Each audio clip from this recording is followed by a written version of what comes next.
Yeah, how I felt, Kenny, I was feeling depressed and all that when they send you to medical assessments and all that.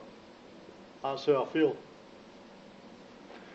So, what exactly happened then for you? Did you get a letter at first? Well, I got a letter at first. And how was that? Was it an easy letter to understand, or? No, it wasn't, because I normally get my support worker to read that out to me. And once so what did the letter tell you was happening then, Edward? Well, they told me I had to go for a medical assessment on that certain day, and I had to be there, because they said, well, like say, if I didn't turn up, it would affect my benefit. And so what happened then, Edward? And I went that day, but they asked you questions and all that kind of stuff. Can you do this and can you do that? Can you walk and all that kind of stuff? And how were you feeling before it? Well, nervous.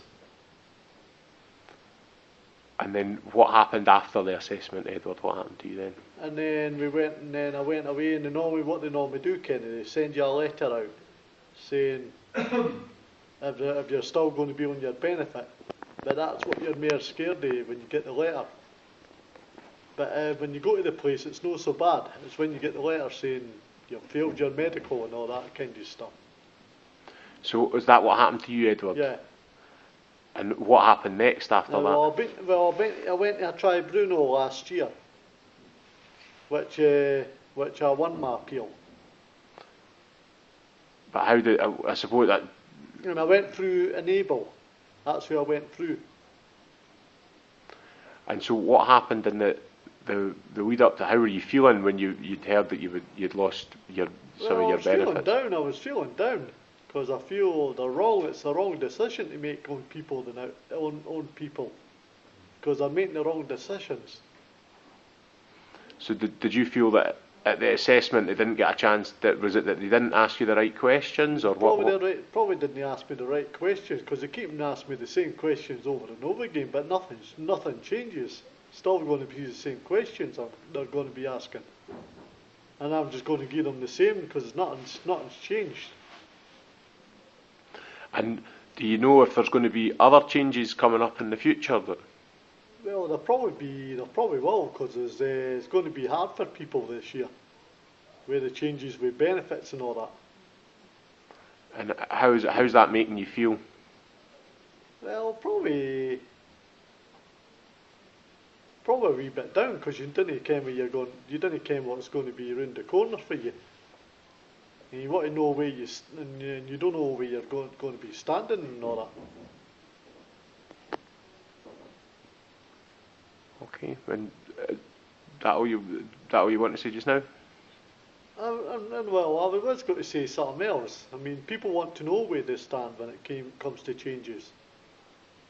That's the thing people need to know, because it's going to be hard for everybody this year. But I was wondering when the changes are going to be happening, Kenny. Is it October? Well, I think that there's different times for different things. The housing benefit changes is I know that's in October, I think, because I was reading up the teletext the other day, yesterday. People should maybe receive letters if they need them in April for that bit. Yeah. And then for DLA, it's been kind of put back for longer if you're already getting DLA and things. So it sounds like you're finding things quite confusing. Nah, it is confusing for everybody now, including myself.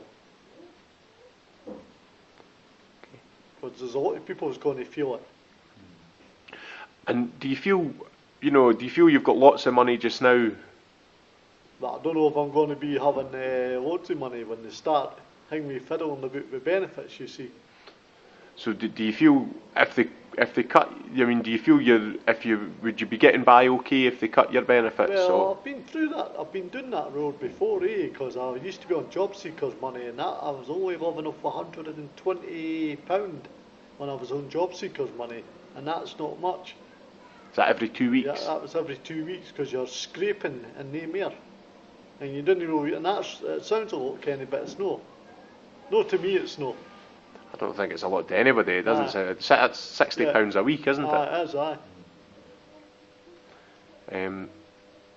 Well, thank you, Edward. And if there might be updates, if you can give us updates if you do hear anything new, and we can film you then as well. Is that okay?